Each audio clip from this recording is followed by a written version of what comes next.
we are joined this afternoon by Gloria and by Masiyaleti, and I have spent a lot of time with Gloria the last couple of weeks, but it's really good to see you. So I'm just going to quickly introduce and let you both get on with it. But just before you start, if you could do your intros and give us a visual description and your pronouns, that would be great. But I just wanted to give Gloria a bit of an introduction. So Gloria is a multidisciplinary artist working at the intersection of different art forms, particularly music and performance, and has a particular interest in Afrocentric and futurist perspectives. So,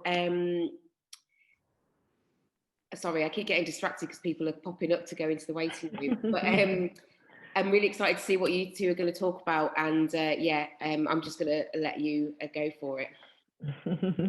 Fantastic. Thank you, Louise. Hello, everyone. So I'm going to start and we will do introductions in a second, and we'll talk about how we look for everybody as well. So Afrofuture, Afri-future, Pan-African future, or an all-Black future. We're here today to discuss this, focusing on environmentalism and looking at whether tech can save our future.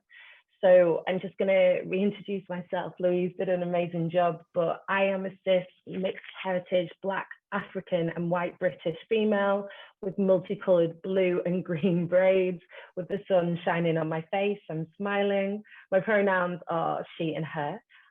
As Louise said, I am a multidisciplinary artist rooted in music. I'd say I'm at the beginning of my journey. I started 2 years ago now, and I'm from the UK, and I look to push boundaries in music and art at the intersection of music, art and technology, and I explore Black futurism through sci-fi, myth and kink, and I try and challenge the kind of underrepresentation of people like myself in these areas. So I'm going to hand over to Masi to also introduce yourself. Thank you. My name is Masiyaleti Mbewe. I am a dark-skinned, Black, demi-gendered woman. My pronouns are she, her. I have multiple piercings on my face and my dreadlocks stay in a bun. I'm wearing a red and black shirt. I am a queer futurist photographer. And also sometimes I make commentary YouTube videos as well as podcast episodes. Yeah. So I think we're going to start with kind of outlining Afrofuturism, just because it's so funny, because I say this word to people and people tell me I'm an Afrofuturist, and then people get lost. Usually non-Black people get a little bit lost about what it is. And also I think it's a term that's been coming from America. So in the UK, I don't feel like we use it that much. And I only really knew that I would class any of my work as Afrofuturist because I got told by an American publication last year that I was an Afrofuturist, and I was like, this is confusing. So, you know, to me, Afrofuturism is a Black future without oppression from white supremacy, and this is how I see it at its core as a blueprint. It's creating that blueprint for Black empowerment through technology. And we'll discuss what technology is in a little bit. I see it as a very past and future concept, and it's smothered in tradition. You know, this was coined by a scholar, Mark Derry, in 1993. And this was how he was kind of exploring how African Americans kind of wanted to imagine themselves in the future with their Western practices, technology advances, and ultimately capitalism.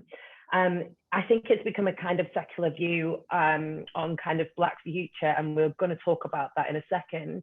But, you know, I'm sure a lot of us all know these kind of famous artists such as Sun Ra, Octavia Butler, Janelle Monáe, kind of practicing Afrofuturism, coined to practice Afrofuturism. And it's usually from a very American standpoint. Masi, what is your theory on that? I agree. But for me, I always return to Tasha Womack's definition of Afrofuturism, and Tasha, like African American, the way she puts it, is eloquent, and I think it's intersectional in its function. So she talks about it being an intersection of the imagination of the future and liberation, a way for futurists to sort of like redefine notions of Blackness by combining elements of like science fiction, speculative fiction, magical realism as well, and Afrocentric in like away from the white gaze, which I think is very important. And that's where I work from when I think about Afrofuturism. Yeah, and I think that kind of will explain everything that we're going to talk about, especially from that standpoint. So I came across you because I was actually looking into Afrofuturism, and it was a term I had never heard before until about a month ago. And I was like, what is this? Because I was just so stuck on trying to understand what Afrofuturism. I was like, wow, we're changing too quickly, don't get it. So no, I want to for you to explain a bit about, well, Afrofuturism or Pan-African futurism, and how does that compare to Afrofuturism as we've discussed? So for me, Afrofuturism is also relatively new in my like realm of functioning. I knew of African futurism, and Pan-African futurism is a term, like I also like hate the whole concept of like coining terms or whatnot, because it's like, it's weird. But Pan-African futurism was sort of, we coined it to like challenge or maybe frustrate the idea that just like a cis white man would name something that Black people were doing, like art that Black people were making, without consulting with them and having a conversation about what they're doing or what they wanted to do. So we came up with that because it was just weird, right? Afrofuturism, it was from the white gaze. The term itself is not problematic, it's how it was coined for me, right? So calling myself an Afrofuturist, I wouldn't fault anyone for doing that. It's just how the word came to function or be coined or whatever.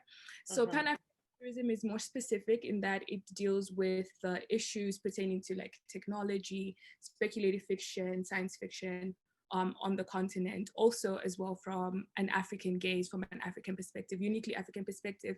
And while we recognize that there's a lot of similarities between experiences that Black people have globally, because anti-Blackness is global, it's okay to also sort of like focus and concentrate on a particular aspect.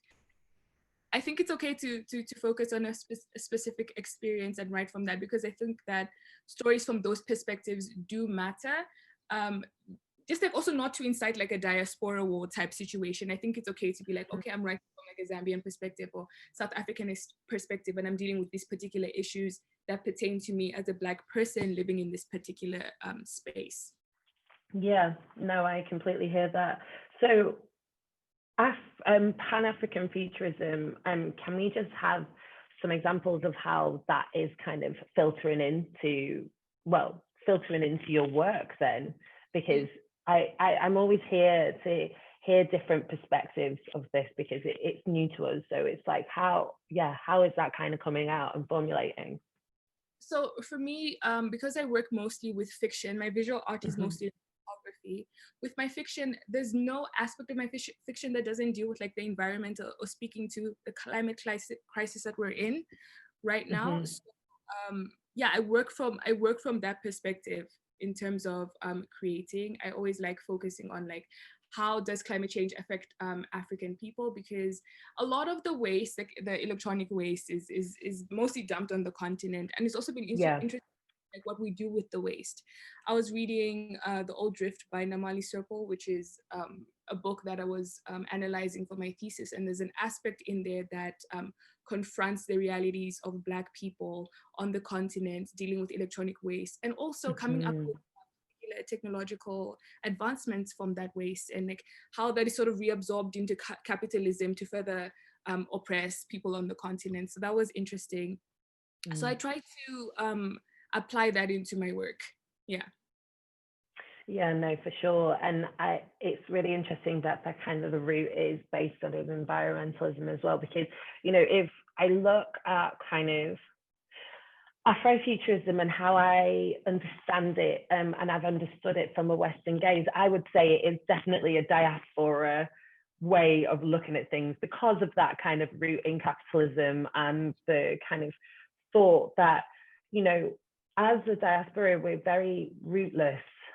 One of my friends said this to me the other day, he feels completely rootless. And that, I think, has kind of fueled this kind of Afrofuturism, because we're trying to create a space that we can kind of call home, that is built on our ideals, and it's without that gaze that is oppressive, you know. But it's kind of quite funny because, you know, we've been looking at Black futurism for centuries, you know, even all the way back to ancient Egypt and before, and it's been there, and it's filtered into all of us. But I feel like, you know, especially from our kind of diasporic view of Afrofuturism, it's all rooted in this kind of idea to keep re-engaging Black people into kind of STEM and arts, and keep focusing on pushing for this kind of future where we won't be the other anymore, and we'll just be included in the power structure. But the one thing that I think is really interesting, especially from my perspective, is I don't actually feel, and I'm quite new in my research here, so please people shout me and tell me off for this, but I don't feel like Afrofuturism has as much kind of focus on nature because of this disconnectedness, this kind of radical disconnect from nature that we're feeling, especially as the diaspora. You know, I can talk about the UK here. I believe about 90% of Black people in the UK live in urbanized areas. And I think there was a study in 2018 which was saying that only 48% of non-white people in the UK had got out into nature. That didn't even break it down to Black people. There is a big disconnect of us in nature ever since, you know, this kind of anthropocene, so I can never say this word, I'm going to leave it. Ever since 1610, when this kind of revolution started happening and migration started happening, and kind of the plantations started happening, I feel like a lot of people have felt really rootless since then. And, you know, just looking at kind of these plantation legacies and how it has affected our kind of illusion of space and ownership, and that kind of segregation between us and them, and this kind of labor extraction and this racial violence as well. I think all of that is just reverberating in us. So at the moment, we're trying to find a new place or home for us. And then next, there will be this kind of look at the environment and how we can kind of collectively help our own space. I don't know what you think about that, but that was just my take on my space and kind of my research at the moment. It just isn't as high on the agenda, it doesn't feel. Do you know what I mean? I think, well, I can't speak about the diaspora because I'm an African on the continent, right? Yeah. Me tracing back my roots isn't too far off, right? But I think as Black futurists constructing the future, we always have to take the environment into consideration, because where are we going to be? So if we look at it from an intersectional standpoint, where are Black trans people going to be? Where are Black queer people going to be? Where are Black disabled people going to be? Where are Black old people going to be? What kind of future is that? So yeah, I think the environment is a huge part of futurism, futurist work, futurist practice, feminist praxis, because we're always constantly, so when we construct the future as Black people as well, remember that we are also dealing with a particular unique set of problems just because we're Black, global anti-Blackness, all of that stuff. So when we are speaking into constructing or creating a future, we always have to consider those things. So in many ways, and also like from our history, if we look at African mythology as well, and the way we told stories, it's always been about the future, lessons, preservation. We like, for me, you can't really divorce the two concepts. That's what I'm trying to say. Yeah. No, I hear you. And I really like having this kind of cross-continent discussion, because I think people will be able to see kind of the not exactly the gaps, but just kind of breadth of this subject and where we can learn from you guys. Do you know what I mean? Because you're I feel like you're a lot further ahead, but no, let's see. No, You know? I don't think we're further ahead. It's a collaboration, it's a conversation Yes, with building together. exactly. And that's something I'll discuss later. Okay, your theories that you've been discussing, how has that come into your work? Like I said, art? pardon? How's it come into your art?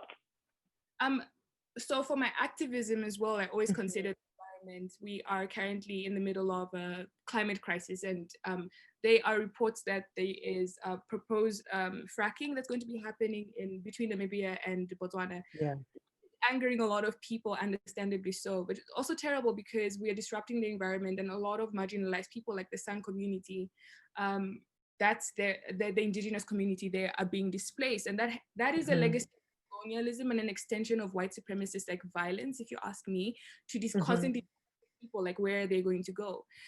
So part of my activism is speaking about that and highlighting that if we are to create a future where all of us as Black people are like happy, well taken care of and safe, we need to consider advocating for the people who are most marginalized. I think a lot of the time we overlook disabled people in our conversations about Afrofuturism, overlook old people in our conversations about Afrofuturism, and I'm constantly trying to speak into that and take a back seat where, because I'm cis kind of and able-bodied, so in some aspects my job is not to speak over people, because I have to also consider the privileges that I have when I'm navigating the world. So constructing the future is a collaborative process, and I feel like yeah, generally that's what I do in terms of like my activism and my feminism. My fiction also speaks to that as well, creating characters, worlds, people, things, aliens, dimensions where I'm still speaking about these themes. In my photography, I feel like the Afrofuturist village, which I did 3 years ago, very, very small budget. I had a small time frame to do that. But what I love about that project is that it can again still be collaborative and expanded, because I didn't cover all facets of Blackness, I feel. And I don't think that could ever be a thing that I would achieve, because again, Blackness is not monolithic. There's different types of Blackness. So what I would like is essentially in the future for other Black people to create who they would think, what they think they would look like in the Afrofuturist village, whatever year, whatever, and then contribute those images to create like a more expansive collection portfolio gallery of like, not only like a village, but then a town, then a city, then a metropolis, then a planet. So that's what I'd like to do. For sure. Yeah. And then I'm also considering utilizing these themes, speaking into these themes in some sort of like filmmaking. Yeah. I think this is why I found this so fascinating, and I kind of wanted to focus on quite a precise segment of this for this summit. What I was saying before I left is, from kind of the global North perspective of the Black diaspora, I see kind of the flaws in the structures and the systems that we have in place at the moment. Obviously, a lot of it is rooted in capitalism, but I also wanted to explore in my art the kind of idea to provoking radical ideas of change. So I looked at this new piece this year called Dark Matter Inc., and it was more of a public service announcement about if Black people created the infrastructure to own and sell their own data through data mining, to basically take up and kind of rival Google and Alphabet, and this wealth would be redistributed to everybody involved. Obviously, when we look at ideas like that, they can have so many different connotations. Does that mean we're talking about Black capitalism again, or are we looking at socialist constructs, or are we looking at things that are actually going to benefit Black people? And how do you create this nation state of Black people just because you're Black? There were so many questions that were raised with it, but I really like creating these ideas just to kind of let them loose and allow people to have a conversation on the back of that. Because, you know, like Charlene was saying, I just think there's so many ways that we can hit it. And it is about us having these conversations from here and over to the continent about what you think about these ideas and how we can propel ourselves forward. Does that make sense? Yes. Yeah, cool. What did you think about Dark Mattering? Because you saw it, and I'm interested. I loved it. I loved it, and it raised the questions that you're bringing up now. Like, okay, so does it mean that if a Black person owns the thing, does it mean it's inherently not harmful and problematic? So again, returning to like Black, not Black, but like African futurism and environmentalism and feminism, and like the intersection of all of those things. Like, does it benefit all Black people? Does it liberate only a particular few? Like, that's a conversation that I think your piece was speaking into, which I really enjoyed, because it frustrates and complicates that. Because how do we move on from how do we get from where we are now? We know that capitalism doesn't work and doesn't serve Black people. So we're trying to dismantle that. So in the intimate, like in the middle, the process, what are we doing? What are we doing to harm reduction also can be like a concept that we can apply here maybe. So I think I enjoyed documents on that level. Like it really engaged. Oh, thank you. Thanks a lot. Like we actually showed it. So this kind of concept from this came from a festival called Wote in Ghana. And it was about understanding how we can move our environment forward to create nation states. What does that look like on the continent, and what does that look like for me? And I went with this kind of Black capital weird kind of angle, and they were talking more about permaculture and focusing on, you know, going back to bartership and just focusing on things that were kind of completely removed from capitalism to help our environment. And from that, I'd like to ask you, like, what artists are inspiring you who are exploring environmentalism at the moment? So one is Lavinia Kapewashe. She wrote and directed a film called Itandu, which was really scary a year later because it was about a viral pandemic. And yeah, so it was really futurist in that aspect. And what I enjoyed about Lavinia's work was it was heavily implied throughout the film that the reason why we were in that reality was because of white supremacists, like capitalism and just like consumerism and just like not taking care of. So the film was a return to maybe sustainability, and also it implied and suggested rather that we invest in like traditional African medicinal solutions in order to not counter, but like to maybe, is counter the word? Yeah. Counter or deal with the pandemic, provide a cure for the pandemic. Yeah. Another artist is Namwali Serpo, like I said earlier before. Like I really enjoyed the in the old drift. There was this ontological like approach to like colonialism and just like the ghost of colonialism and how the disruption of the lives of indigenous Africans living in their indigenous countries, that being disrupted by capitalism and colonialism, those the effects that has on like individuals. And she did this really cool thing by problematizing the advancement of technology. And so those are the main two, but like Octavia E. Butler was like the revolutionary, like, someone whose work I've always like loved. So those three, yeah. Yeah, no, and I love the kind of focus on literature here and how kind of, the thing is, it's been talked about even since 1920s in Black sci-fi. I was reading a Black sci-fi short story the other day, and it was all about everybody dying apart from two people and how they were able to kind of sort out their environment from that point. And I just love kind of that focus on Black futurism. And, you know, when we're talking about environmentalism, I like how, especially from a Black futurist perspective, it's talking about numerous things from space, the access to like being able to live, to inhabit a space, and to also just like create ownership as well. Going back to this kind of plantation legacy, it's like actually about reclaiming what was taken from us when that whole kind of industrialization started. And I found that really, really interesting when I was looking at artists and Black artists who were also exploring this. Because, you know, we in America, there's Cassie Dyson, And her work is very rooted in the technology of data visualization, but it's all done by her and by hand. Do you know what I mean? She was kind of like mapping lynchings across America to then visualizing riverways across America and how Black people can live within them spaces and kind of take over spaces instead of this kind of environmental racism that's happening at the moment, and it's really, really prevalent in America.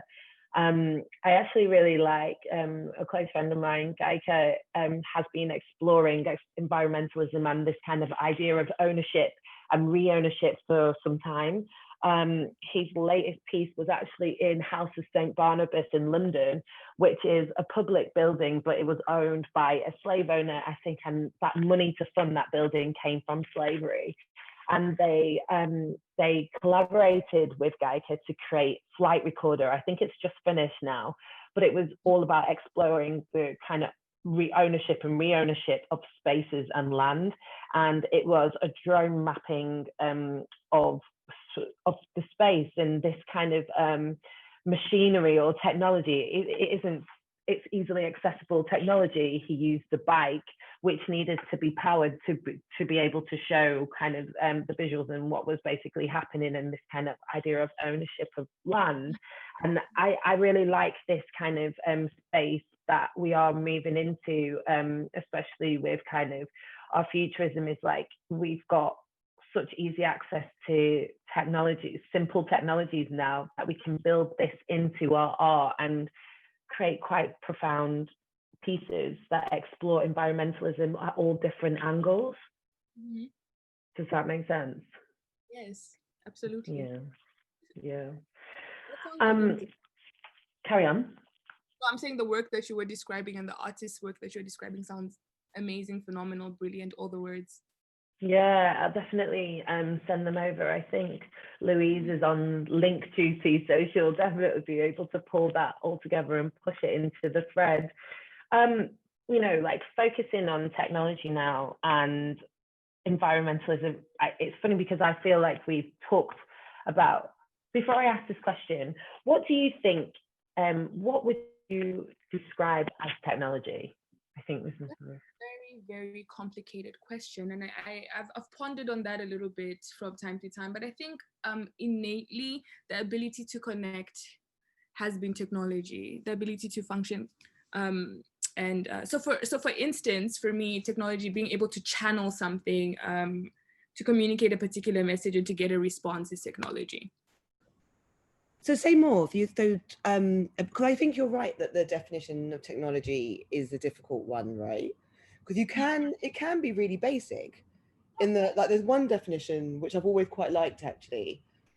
It's just this idea that technology, all it is another word for tool. Mm-hmm. Exactly. And then when you if you do take that position, then you go further down the line about the fact that technology isn't racist. Technology isn't inherently anything.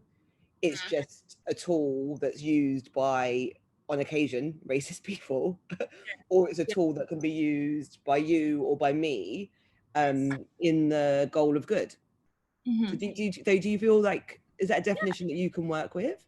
Absolutely. I think if we speak about like how the people who make technology have like inherent biases in that conversation and surveillance and all of that, it's just like an extension of our current reality, the white supremacist, capitalist, ableist, homophobic, transphobic reality. That's like, so those tools can obviously be used to further oppress, but also I think it can be interesting if we I think allow is not the right word, but like if Black people create their own technologies, and because I think we're doing that anyways, to be honest. And if we can do that, we can create the tools to dismantle these structures. It's very simple, actually. I think we overcomplicate things, because when someone says technology, you're thinking about something that you have to plug in, which is not necessarily the case. True. Yeah. No, it's completely right. And I think that's the kind of difference that I wanted to make here, because technology is just it's your hands, it's how you can move things. It's everything from the simple all the way through to these like quantum computers that we have running around at the moment. And also technology can be quite exclusive as well, if we think of it in just this kind of large scale format, because it's inaccessible to a lot of people in the world. And if we just strip it back to its normal form, its most basic form, that's what I'm interested in, how kind of technology can actually incite environmental change, because I feel like our answers will probably differ based on where we are. So that's what I wanted to ask you.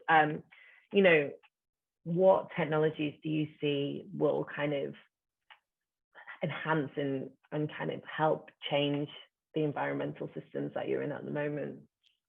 Cool. For me, social media is really central in like its role in helping people mobilize globally. The fact that you and I can talk about, you know, Afrofuturism, Afrofuturism, post-futurism, all of that stuff. We're on different continents.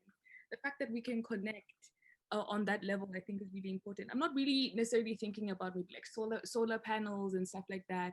That's cool and everything. The fact that we can mobilize, do activist work, share resources.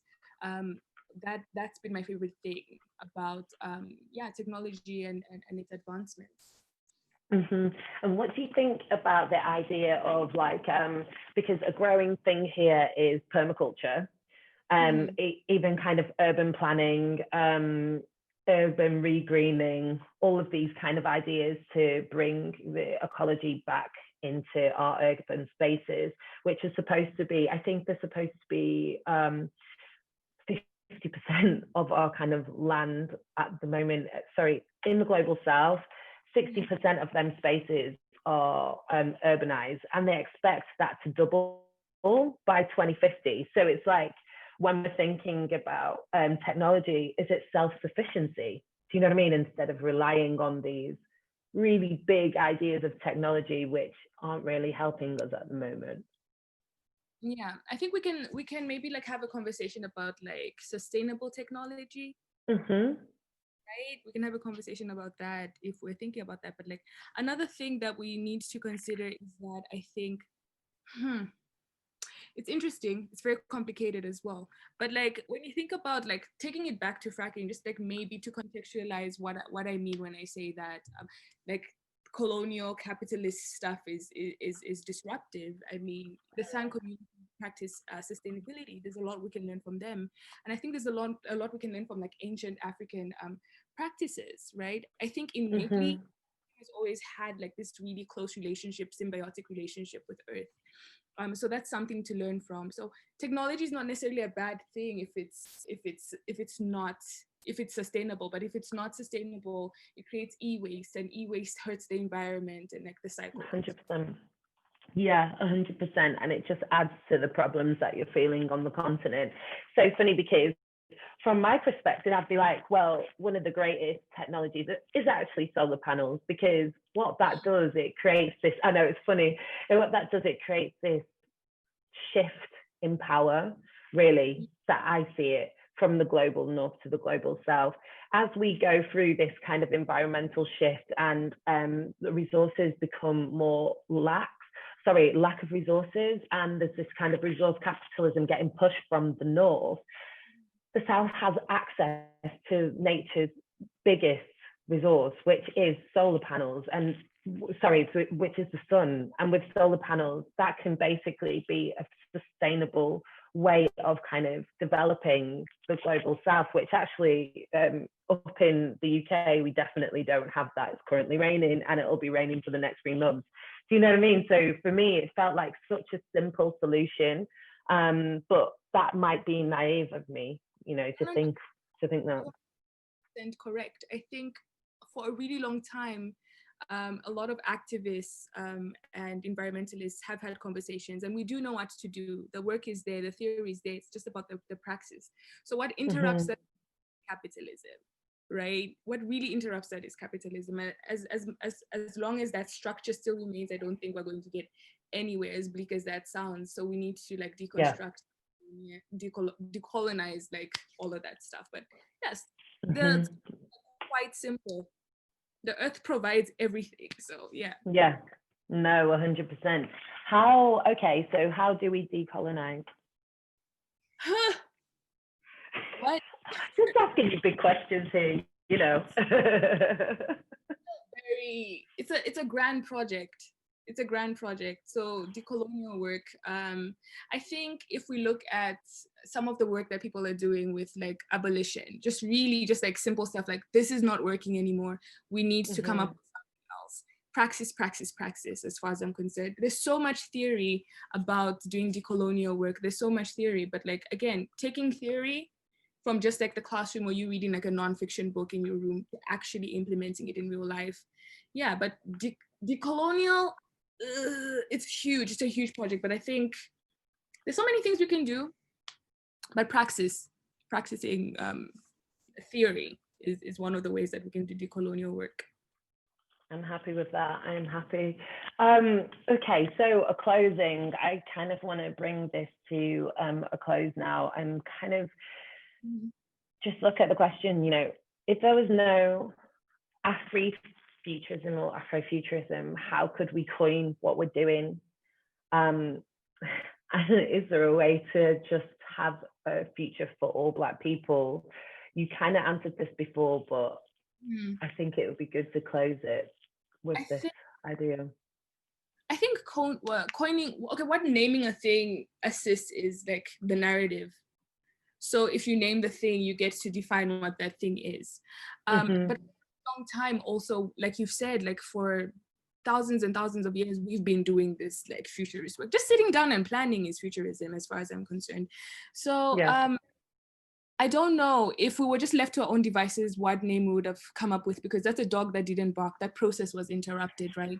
And the dog didn't even be able to open its mouth. It was like, it was a little squeal. Reasons that Mark Derry's definition of Afrofuturism got pushed and taken and ran with us because he was like a cis white male, and I think we prioritize their theories more, and that's just because of the nature of white supremacy. So I think returning, maybe like retracing our steps, returning maybe to some of the artists around the time that were producing work and having conversations and be like, what were you calling the thing you were making? And I think Afrofuturism, it works on many levels. It's extremely layered, it's extremely complex. So for a different person, it means a different thing. So what it is, it means what it means to you. And I think there were words for these things, but you know, like because of colonialism, like a lot of erasure happened, a lot of stuff was lost. And so I think what we're doing is a return to that, quite 100%. 100%. And I'd class it just as Black futurism and looking at it at a global scale, because each country is different. Wherever you come from, whatever kind of your influences, whatever your background and heritage is going to kind of manipulate what you class the future is to be. I think just being able to have this kind of collective conscious and connectivity of Black people globally would be beautiful, because then we can learn from each other and work out actually what is going to be in place to save us. Is it going to be save us our environment, basically? Is it that idea of kind of re-owning spaces, re-owning land, re-owning how we connect with nature from the global north? And is it kind of pushing against the rhetorics from capitalism globally, and especially from the global south as well, because of how it's affecting the lands that you live in? I think overall, technology is whatever you make it. The perfect word. Like futurism is like quite perfect. Yeah, because it's just our future. That's our discussion done, and we wanted to finish with Masi to read an excerpt from her short story that had been submitted. Is that right? For the CW Writers Prize, based on environmentalism. And after this is finished, if you've got any questions, please let me know, and then we will play out Dark Matter Inc., just so you see that at the end. So thank you so much for joining us. Take it away. So I'm going to read just 3 short paragraphs from a short story I wrote called Chibanda, which translated means monster or ghost. which was submitted to the Kalemba short story competition. It was longlisted, it did not win, which is fine, but the story tries to reconcile the effects of colonialism on the environment and what that does to like Black people, our bodies, and yeah, I'm just going to read an excerpt from it. In this particular scene, the main character is a cyclops that's just describing stuff. It's based in Zambia near the Zambezi River. So yeah. If I chewed my nzembe long enough, past the ache of my tongue, sliced open in peeling, until all the sugar was gone and what was left was the sappy goop of white phlegm, and if I turned my head to the right of the village and spat, the spit would land at the gates of the settler camps. The Bazungu came here long ago and built walls higher than our expectations. They built a mine, and in the center of their camp, a great big factory that coughed up plumes of green smoke that snaked into the air and into our lungs.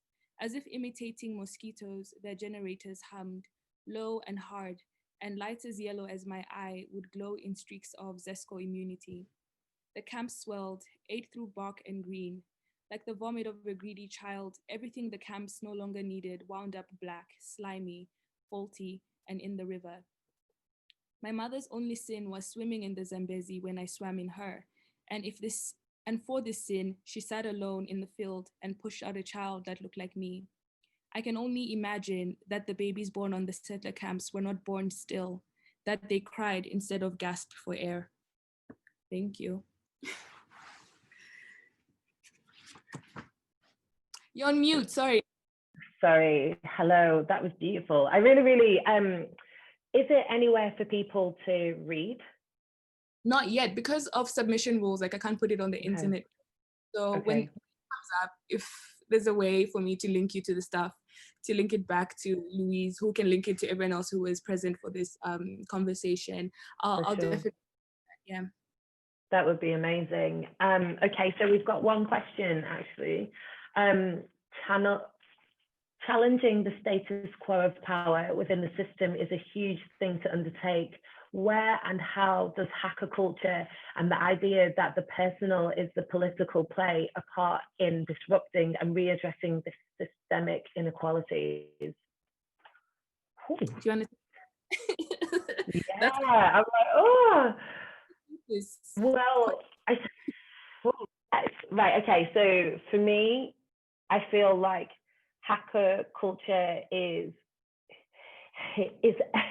everything that I kind of base my work on, because it's like one small person can take down the whole idea of a regime.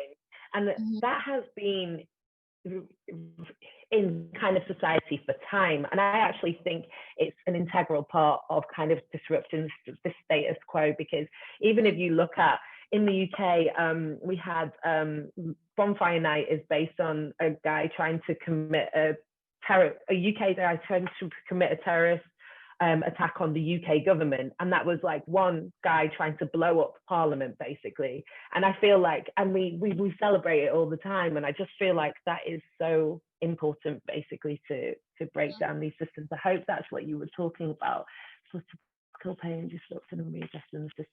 Yeah, I think it's literally at the heart. The question back, I 100% agree with what you're saying. I think it really just does take one person who has access to this stuff.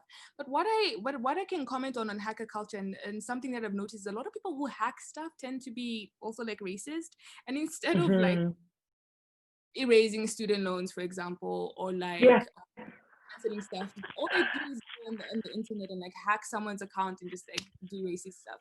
So I think it would have to, again, talking about like who has information that will allow you to even become like all of these things intersect, I feel. So yeah, for sure. And I feel like it depends who is a hacker and what are they trying to do, but the culture on its rawest form I think is pretty perfect, because it's you against them giants. So funny, against them cyclopses, talking about bringing your story back in there. Okay, so we've got another question. So this is from Grace. How technology could be used to oppress certain regions How would you overcome this? Okay, so how technology can be used to oppress certain regions, and this is back to this kind of hacker idea, by intentionally interrupting the tech in the area, like we've seen in Nigeria, like we've seen across loads of different places that are having kind of oppressive upheavals. How can we overcome this? Oof, another thesis question. I feel like we've already seen that happening. Social media. The concept of like digital segregation, these things are done on purpose. And again, we're working with like the hierarchy that's already been established, like who gets like excluded from particular technological advances. Like I said back, like with the whole thing with social media, and like you said with like the whole NSARS protest that happened the other day. Yeah, I mean, how do we overcome this? I think because of the way those platforms are set up, it's more like a global setup. So like maybe smaller, more exclusive platforms. Does that make sense? There was particularly like an underground, let's say an underground tech railroad. That could work, right? Well, this is the whole idea of kind of like Dark Matter Inc. and what I was trying to portray in that was about, if you do not own the infrastructure, there's no way that you can actually kind of overcome this.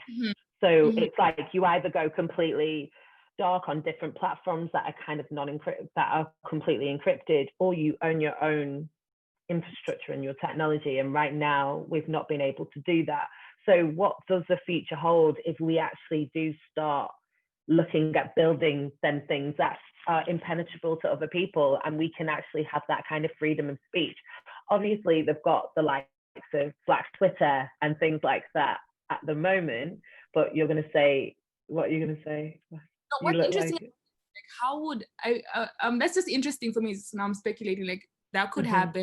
Also within that, like what kind of power dynamics again would start? You know what I mean? Like, I was literally going to say that.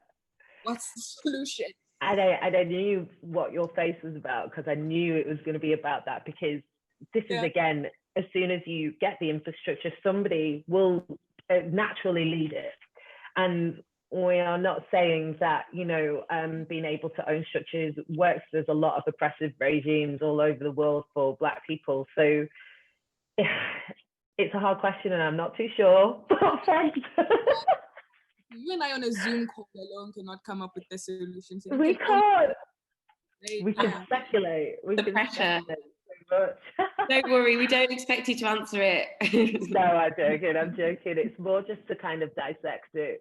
Okay, but yeah, thank you for these questions. They've been really great thought starters for the piece, and I think it all links back to the environment, and it all links back to kind of how we're living at the moment. So I really hope this has been helpful and informative, and just kind of, yeah, we've had a nice chat, and thank you so much for joining us. Thank you for having me. Thank you. Thank you, Masi. Thank you, Gloria. So I'm going to play Dark Matter now, if that's okay. I'm going to share my screen and we're going to finish with that, which I think is a very good way to end. Right, so sorry, just let me share my screen.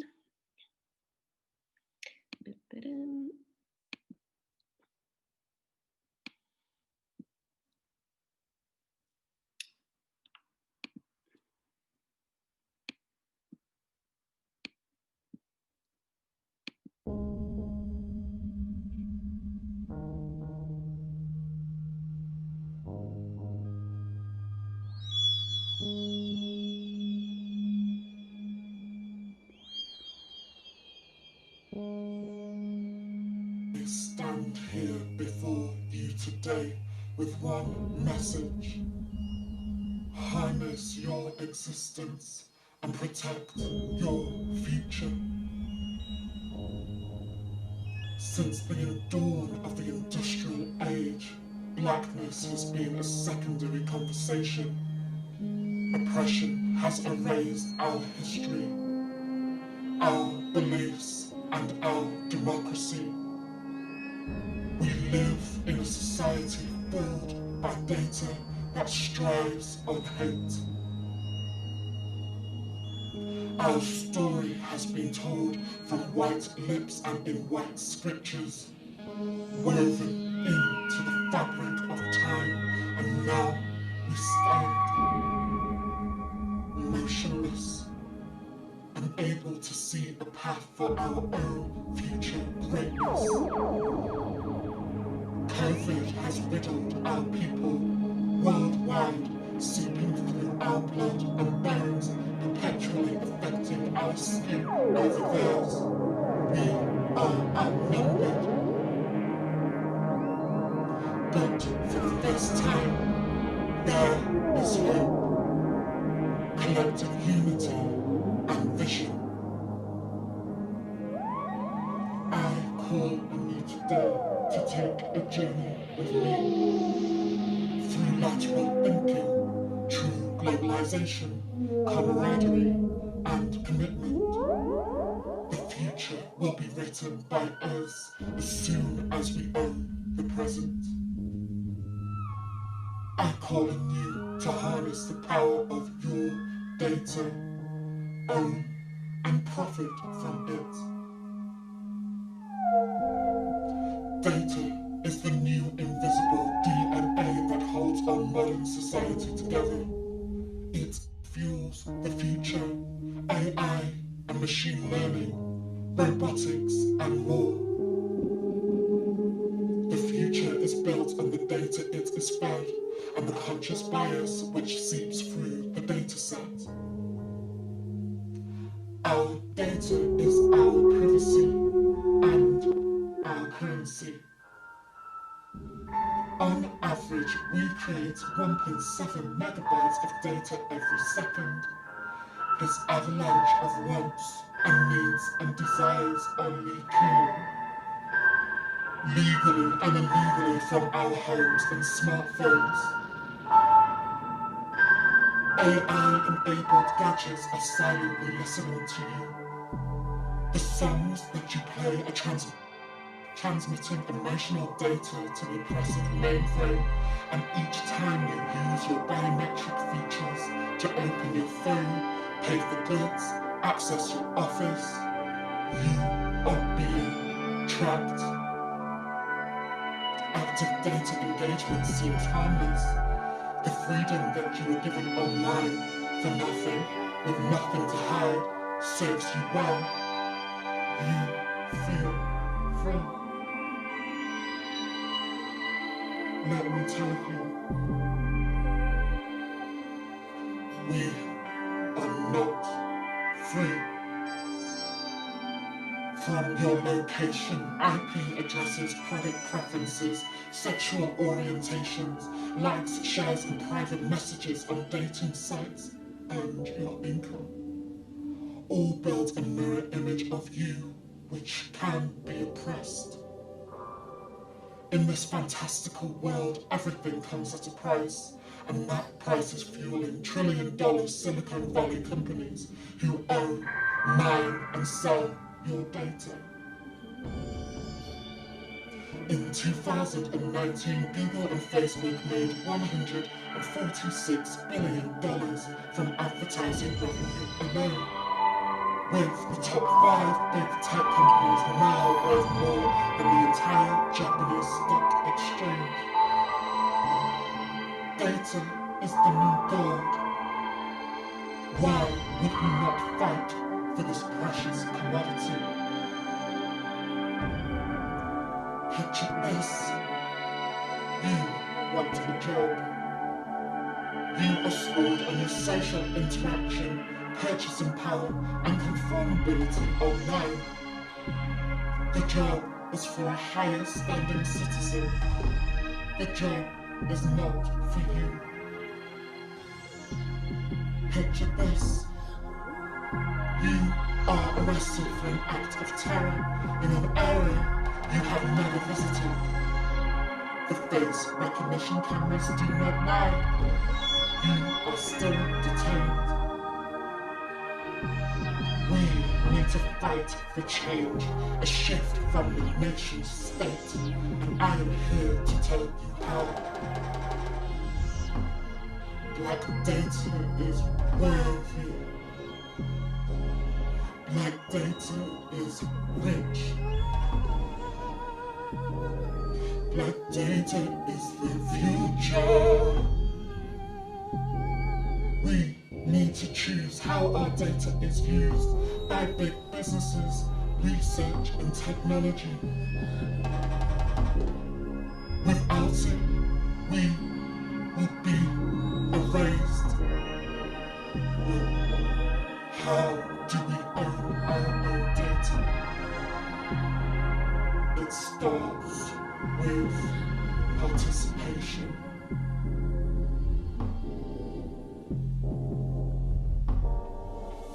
Welcome to Dark Matter Inc. Dark Matter is the world's first Black-owned data and technology company, set out to preserve the interests of Black people globally. We are a privacy protection and data profiteering organization, decentralizing the wealth of data to everyone. We are building an ecosystem and global nation state for Black people everywhere. How? We collect, package, and sell Black data to corporations and distribute the profit to all people involved. We are future-proof and also present. We are radical anarchist thinkers armed with technology. The blackout will be rolled out in 3 key stages. Phase 1, Lunar Eclipse. Once registered, our task force will scour data points from the internet to wearables, retracting any Black data currently being sold in the market without our consent. If data cannot be retracted, we negotiate a price for its usage and pay you. We limit supply quickly. Phase 2. Equinox. For the next 2 years, all Black people worldwide will have access to a special Black VPN. You can enjoy the internet, your phone, your gadgets, without being traced. We will scramble any traceable data to ensure it is ineligible to foreign data mining. This VPN will collect data which will be stored and repackaged for sale at our specialist cloud platform at Blackout HQ. A 2-mile squared floating hub, 50,000 feet above Marybird Land, unclaimed land in Antarctica.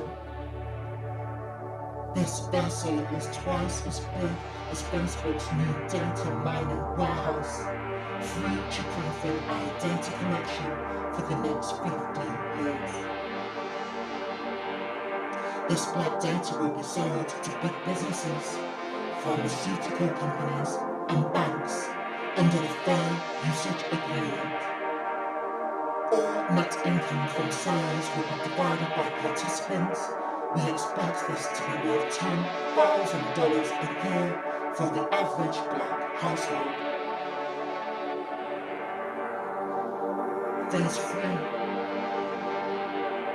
Title: Eclipse. The true value of Black matter will be visible with the launch of the Black global internet.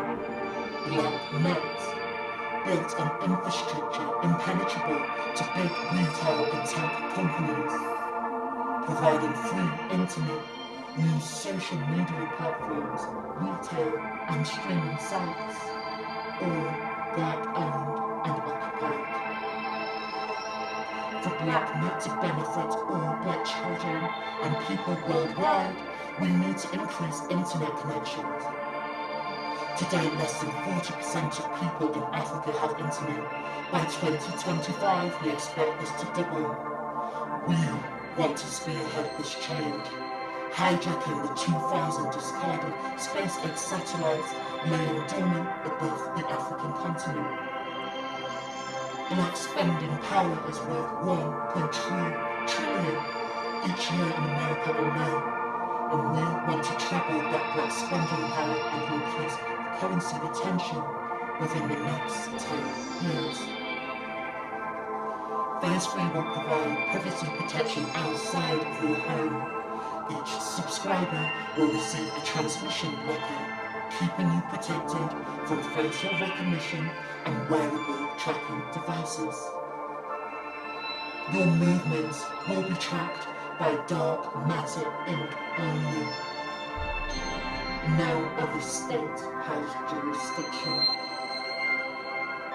Picture this. In 30 years, AI robots are black and white. Machine learning racial bias reduced to 2% from its current 43% today. Black people everywhere get access to the best healthcare and cures for black illnesses. Our society is healthy, striving, happy, and globally connected.